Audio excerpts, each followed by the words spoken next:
Okay, so this is my first attempt at doing this, so bear with me if I make mistakes. What we are doing now is the notes for Prequiz 6.1. I'm going to try a few problems. I'm going to have you try a few problems. Then I would like you to go over them maybe with a table mate, or if you're on your own, then you'll just have to hope that tomorrow when we go over it, you can ask the questions that you need. We're going to start with number 3. We're actually not going to do number 1 or number 2. You can scratch those off right away. Number 1 is in kind of a weird kind of point slope form.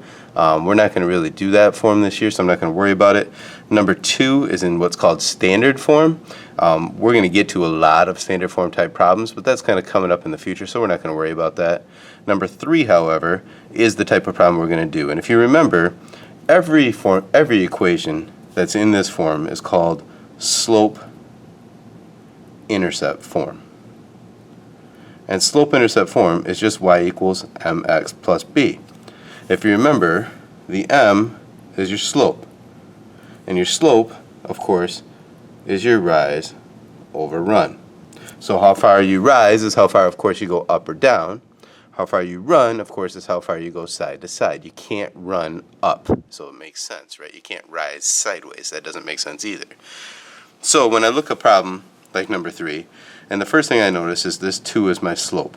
So I know that's 2 over 1, up 2 over 1. My y-intercept here, well, there's nothing here. So what does that mean? Well, of course, that means nothing is the number 0. So you start your y-intercept at 0, 0, which hopefully you remember is called the origin, and you use your slope from there. So from that point, up 2 over 1, up 2 over 1, up 2 over 1. How many times do you have to do it? Really, to graph a line, you only need 2 points. However, for these types of problems, you're probably going to want more than that, because what you'll find is the point of intersection is not always there from just the points you've graphed. But anyways, take yourself a favorite straight edge, which for me is my ID. For you guys, it's hopefully your ID too. I did mention that before. And I kind of connect my dots. But you really want to be accurate here, so I'm actually going to go down 2 over 1, down 2 over 1, down 2 over 1, just to make sure that I have an accurate line. Connect my dots, and I have my first line. Now hopefully you have a different writing utensil. Okay. To make sure it stands out, I'm going to use a red pen. I prefer a pen and a pencil, but I want to make sure you guys can see this. For my second line, of course, I have a slope here and a y-intercept here. Well, I always want to start with my y-intercept, whatever it is. When it was 0, I started at 0. When it's 1, I start at up 1. Your y-intercept, of course, is on your y-axis, so your up and down axis. So I start at 1, and when there's a slope like this, well, there's no number there. When there's no number there, it's not 0, because 0 times anything is 0, and it would go away. When there's no number there, it's a 1. So you go 1 over 1, which means from here I go up 1 over 1. Okay, I already found my solution, but I'm going to keep going up 1 over 1, up 1 over 1. And now I don't have to be so neat with this because I know where my point of intersection is. It's going right through this point right there. That is your solution. Up above it says the solution is a point. So this is the point over 1, up 2. So my solution here is 1, comma, 2. And that's how you do these, okay? Let's take a look at number 5. Okay, I'm going to zoom this in just a little bit. You have to, again, bear with me here. I'm trying to figure this out on my first time. So on number 5, again, I have a y-intercept of 3 and a slope of 1 over 3. Well, that's not that bad. I go for 3. I just go up 3 right there. And then for 1/3, of course, that means rise over run. So I go up 1, right 3, up 1, right 3, up 1, right 3. And I can connect my dots. Now again, if I go up 1 and right, it's the same as going down and left, so I'm going to go do the same thing this way. So again, I can make a more accurate line.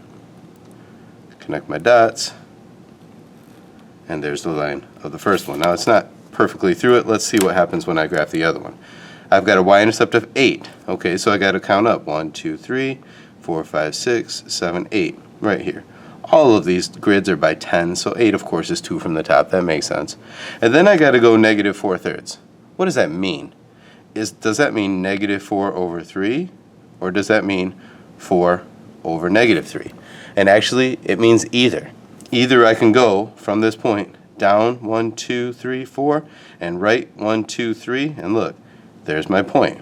Down 4, right 3, there's another one. Or I could go up, so again, down and right, or I could go up and left. So if I went from here up 4, well, I go off the graph, right? And left 3, I go off the graph. I don't really want to worry about that point, especially because I know my point of intersection is right there. Now here's the thing. I didn't draw my red graph very accurately.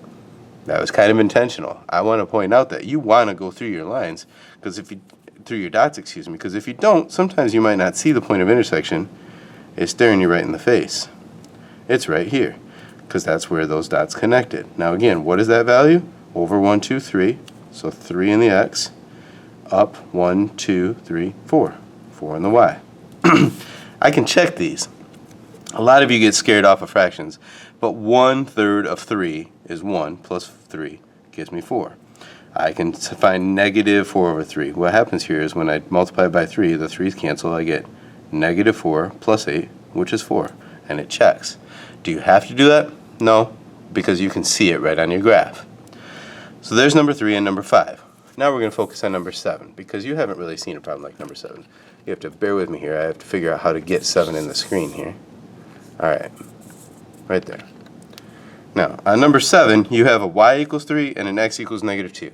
What I want you to think about is, where does y equal 3 on this graph? Well, if you think of y-intercepts, y equals 3, right there. But where else does y equal 3? Y equals 3 right here.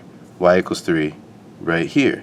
This would be the point 7, 3. This would be the point negative 4, 3. Either, anything you look at, y equals right on this line. So what you want to know is, when it's y equals, it is a horizontal line. Okay? And I'm not even going to use a straight edge here. I'm just going to kind of go like this and run it right through. Okay? Now when I do x equals, well, you could probably guess it. If y is horizontal, x is vertical.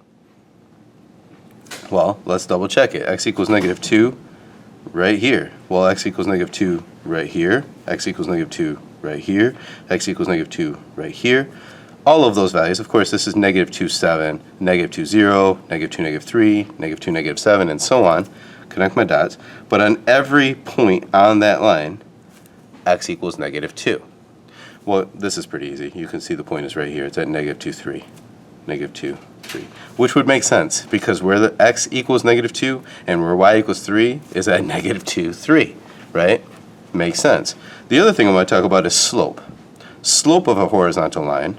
Well, for all of these lines, you know, we had a slope of 1/3. We had a slope of negative 4/3. So we knew we had to go up and over and up and over and down and over and so on. However, when you get to a horizontal and vertical line, the slope is either 0 or undefined. Here's how you can figure it out. If you remember back to the slope formula, y2 minus y1 over x2 minus x1. It's been a while, since Algebra 1 probably, but you probably remember that.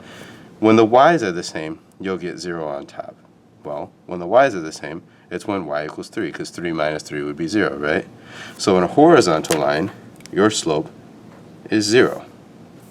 On a vertical line, the x's would be the same, and you'd have 0 on bottom.